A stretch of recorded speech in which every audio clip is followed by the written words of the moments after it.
अब क्या बताऊं सुधीर, घर में हर वक्त आयशा का जिक्र रहता है। इस सिलसिले में आसिफ भाई ने एक मशवरा दिया है। क्या कहते हैं वो कहते हैं कि कहीं कोई अच्छा सा लड़का देखकर आयशा की शादी कहीं और कर दो। क्या? अब्बू से बात हुई थी तो अब्बू ने भी यही कहा। अब मैं तो इन दोनों बड़ों की बात मान लूं, लेकिन आयशा राजी हो तब ना।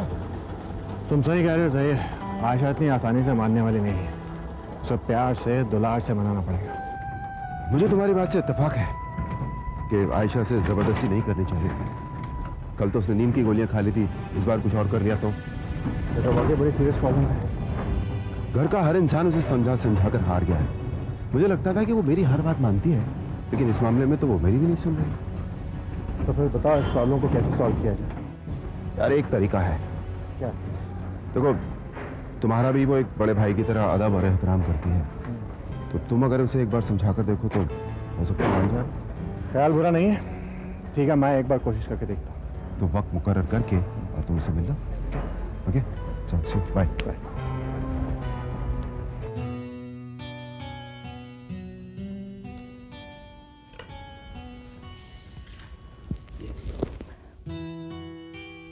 छोटी। वालेकुम बड़ी आपा। वालेकुम अस्सलाम। खुश रहो, जीती रहो। काश खुशी मेरे करीब आ सकती।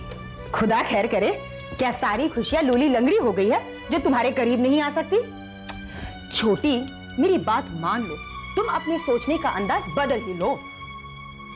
अंदाज बदल लेने से किस्मत नहीं बदल जाती।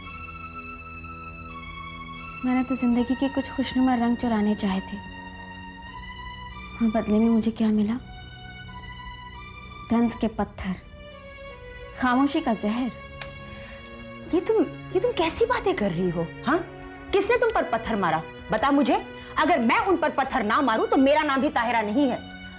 और रही जहर की बात, वो तो तुमने खुद पी लिया था। मैं उस जहर की बात नहीं कर रही हूँ बड़ी आपा, मैं खामोशी के जहर की बात कर रही हूँ। खामोशी का जहर? वो क्या होता है? जहाँ इंसान खामोशी से सारे गम सह लेता है। मैंने भी खामोशी से अपने गम सहना सीख लिया है। और फिर आप भी तो मेरे दिल पर तीर चलाने लगी हैं। खुदा खैर करे, ये तुम क्या कह रही हो छोटी? मैं तुम्हारी बड़ी बहन हूँ, तुम्हारा बुरा क्यों चाहूंगी? हाँ? क्यों? आप मेरे लिए लड़का नहीं ढूंढ रही, जबकि आप अच्छी तरह से जानती हैं कि मैं सलमान के अलावा किसी और से शादी नहीं कर सकती। अरे आयशा, वो तो सिर्फ उनका दिल रखने के लिए मैं ये सब कुछ कह रही हूँ। सच बात बताओ, मुझे तेरे लिए सलमान बहुत पसंद है। खूबसूरत है, होनहार है और पढ़ा लिखा है। तो बड़ी आपा, मैं ये समझूं कि आप ज़हीर भाईजान के सामने अब कभी किसी और लड़के के बारे में बात नहीं करेंगी? नहीं करूंगी बाबा, बिल्कुल नहीं करूंगी। अब तो खुश हो ना? अब जरा अपनी बड़ी बहन के लिए मुस्कुरा कर तो दिखा दो। चलो चलो मुस्कुराओ। खुदा खैर करे, तुम्हारी मुस्कुराहट को मेरी नजर ना लग जाए।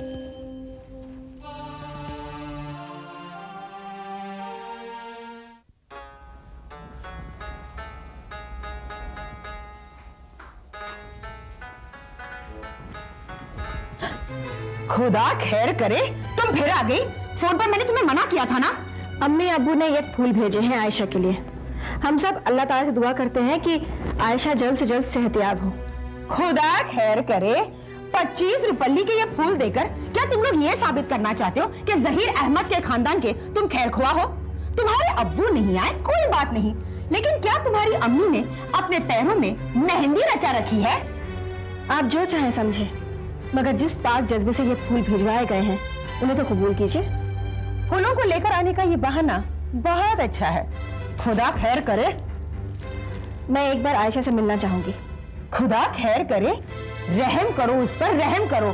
डॉक्टर ने उसे आराम करने के लिए कहा है, और जितनी जल्दी हो सके तुम यहाँ से दफा हो जाओ। बढ़िया आपा, कहते हैं शादी के बाद लड़की का असली घर उसका मायका नहीं ससुराल होता है, और ये मेरी बड़ी आपा नसरीन अहमद की ससुराल है, उनका घर है, और मेरे जब जी में आएगा मैं आऊंगी जाऊंगी।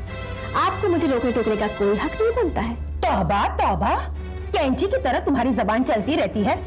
जिस घर में जाओगी उस घर का तो अल्लाह ही हाफिज होगा। आप मेरी जुबान की छोड़िए, पहले अपनी जुबान संभालिए। अगर ये काबू में आ गई तो वाकई खुदा खैर करेगा।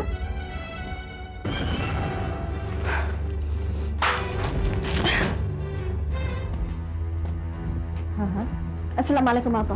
वालेकुम अस्सलाम खुशबू, मैं आपसे बाद में बात करूंगी, खुदा हाफिज। तुम और यहाँ? जरा आयशा से मिलने के लिए आई थी, तो क्या मुलाकात नहीं हुई? बड़ी आपा बाहर ही मिल गई, मुझे उससे मिलने नहीं दिया, बुरा भला भी कहा, हालांकि मैं चुपचाप उनकी बातें सुनती रही। तुम काम ही ऐसे करती हो कि किसी को भी गुस्सा आ जाए। बड़ी आपा तो क्या, मुझे भी तुम पर गुस्सा आ रहा है। वो क्यों?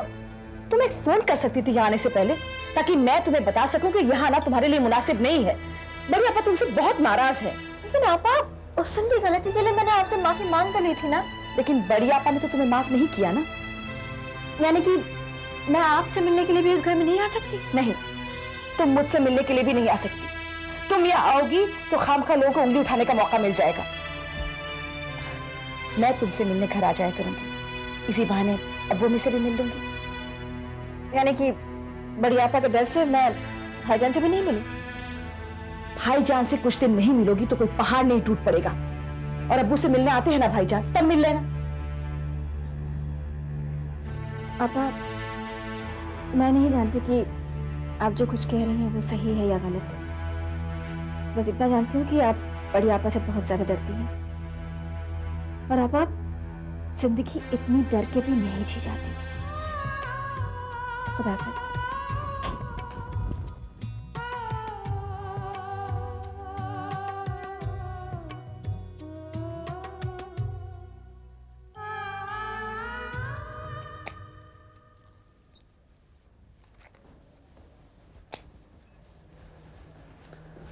अस्सलाम वालेकुम बड़ी आपा। वालेकुम अस्सलाम, खुश रहो। क्या बात है, आज बड़ी देर से दफ्तर जा रहे हो?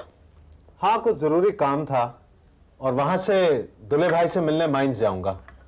खुदा खैर करे, इतनी छोटी सी उम्र में मेरा भाई इतनी मेहनत कर रहा है। अरे कभी कभार मेरे पास भी बैठकर बातें किया करो। आप इसरार क्यों करती हैं? हुक्म कीजिए। खुदा खैर करे, अगर गलत कहूं तो मुंह पर बोल देना। इस घर का बुरा भला सोचने वाला मेरे अलावा तो कोई है ही नहीं।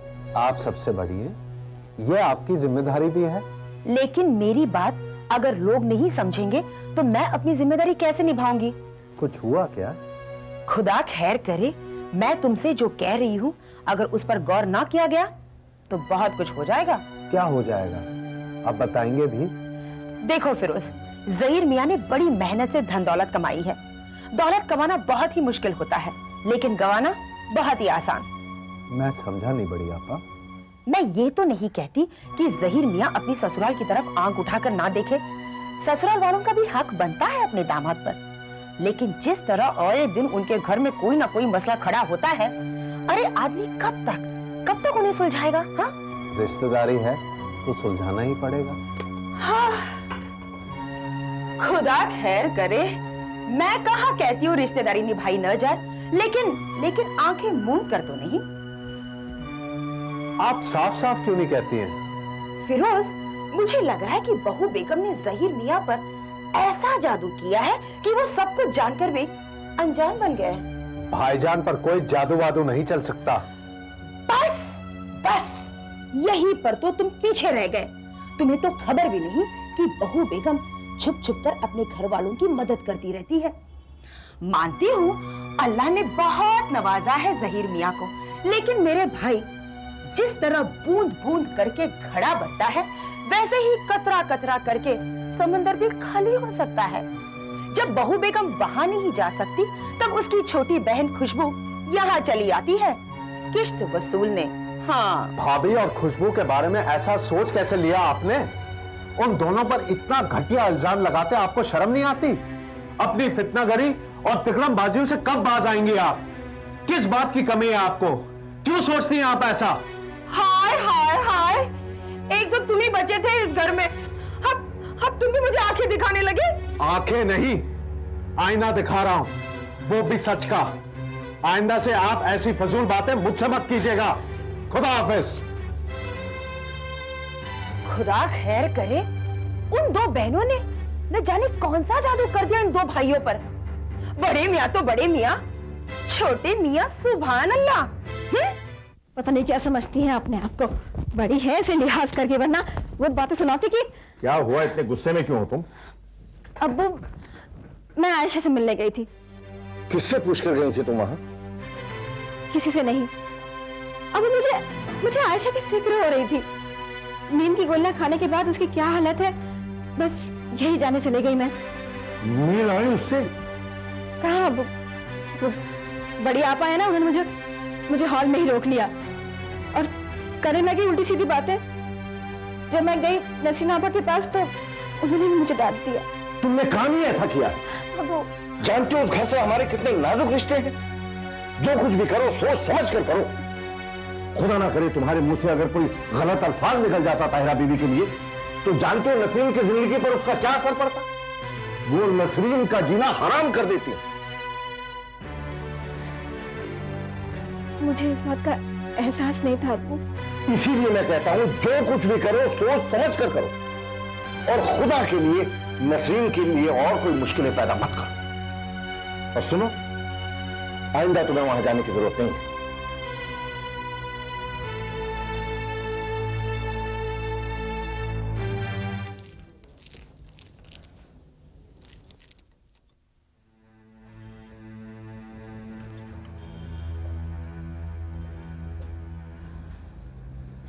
खुदा खैर करे, अब तो बाहर के लोग भी हमारे घर में हमारे कामों में दखल अंदाजी करने लगे हैं। आप किसके बारे में बात कर रही हैं बड़ी आपा? हाय हाय, तुम तो एकदम ही भोली बन जाती हो, जैसे कि तुमसे सीधा दुनिया में और कोई है ही नहीं। मैं कुछ समझी नहीं। खुदा खैर करे, तुम नासमझ कब से बन गई हो? तुम तो अच्छे अच्छों को समझा सकती हो। हाँ बड़ी आपा, जो कुछ कहना है खुलकर कहिए। अब मैं खुलकर और क्या कहूँ? तुमने और तुम्हारे घर वालों ने क्या छोड़ा है कुछ कहने को? मेरे घर वालों ने? क्यों? वो आई थी ना तुम्हारी चहेती खुशबू, आयशा को मिलने के बहाने। मुझे पता है तुमने उसे फोन करके यहाँ बुलाया होगा, है ना? आप मेरा यकीन कीजिए बड़ी आपा, मैंने खुशबू को यहाँ नहीं बुलाया था, बल्कि मुझे तो उसका यहाँ आना बिल्कुल पसंद नहीं है। बहुत चालाक हो गई हो बहू बेगम। पहले चुपके से लोगों को इधर उधर फोन करके यहाँ बुला लेती हो और बाद में बड़ी सफाई से मुकर जाती हो। वाह बड़ी आपा, आप मेरी बात मानिए, मैंने कई बार खुशबू को यहाँ आने से मना किया है। ओह, तो इसका ये मतलब हुआ कि तुम्हारे घर वालों ने ही खुशबू को यहाँ भेजा होगा ताकि जो कसर तुमसे बाकी रह जाए उसे वो यहाँ आकर पूरा कर सके। ये आप क्या कह रही हैं बड़ी आपा? मेरे घर वालों के बारे में ऐसी बातें मत कीजिए। खुदा खैर करे, तुम्हारे खानदान को मैं अच्छी तरह से पहचानती हूँ, जिसका सबूत पहले तुमने दे दिया और कल खुशबू देकर गई है। हाँ बड़ी आपा, आप मेरे बारे में कुछ भी कहिए, लेकिन मेरे खानदान पर शक की निगाह मत डालिए। आहा, खानदान की बात क्या आ गई? कैसे मिर्ची लगी? हाँ, और तुमने जो मेरा जीना हराम कर रखा है उसका कुछ भी नहीं। खुदा मुझे गारत कर दे जो मैंने आपके सुकून में जरा भी खलल डाला हो। बस बहू बेगम, बस। तुम्हारी चालों को मैं अच्छी तरह समझ गई हूँ, ज्यादा सादगी की जरूरत नहीं है। नहीं। हाय हाय, मैंने तो कुछ कहा भी नहीं और इसने रोना शुरू कर दिया। खुदा खैर करे, करेगा नहीं।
हेलो।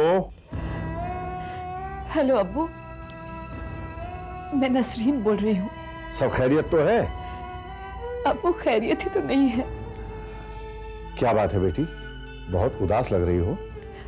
अब्बू, मैं इसलिए मायूस हूँ क्योंकि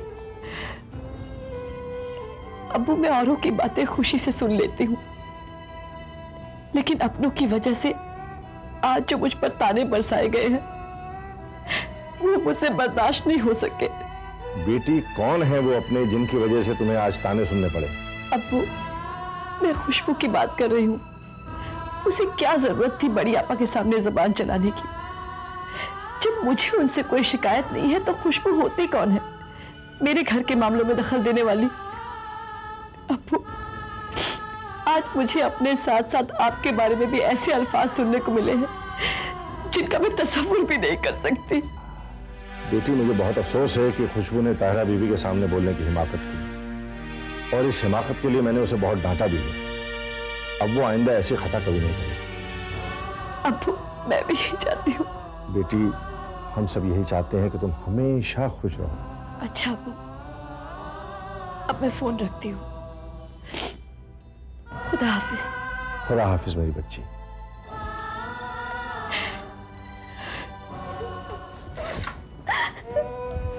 क्या रो रही हो बेटी?